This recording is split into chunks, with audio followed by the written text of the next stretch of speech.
Hi everyone and welcome to Danka Praktik. If you have one of these popular above ground pools, then you have to clean them from time to time. This video will show you a simple hack with a cleaning pump that we use that helps in that task and that is completely free. So stay tuned. Danka Praktik. Besides this video, watch our series of videos where we show you how to assemble and disassemble an above ground pool, install the cleaning pump and more. To see the videos, click the cards in the corner or the links in the description. To do all this, all you'll need is the existing cleaning pump that's mounted onto the pool. As you noticed, the pump circulates the water through the pool and filter and cleans it this way. Instead of this, you're going to use the pump as a sort of vacuum cleaner. To do this, you'll first need the rubber plug that comes with the pool to close one hole which serves for letting the water out.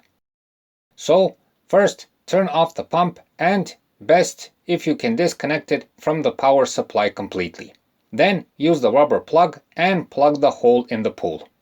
After this, release the clamp on the hose where the plug is and disconnect the hose.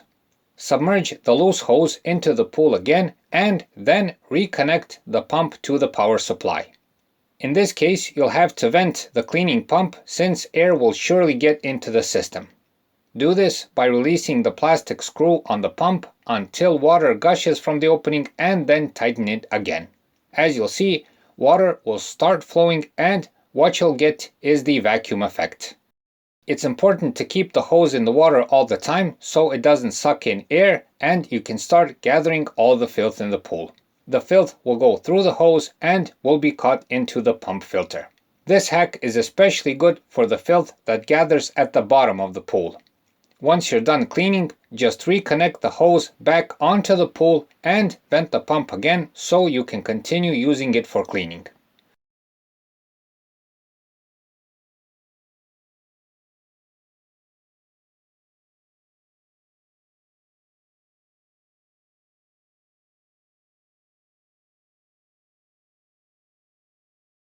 The only downside of this hack that we found is that you have to change the filter a bit more often, but that's maybe one filter more than you usually would.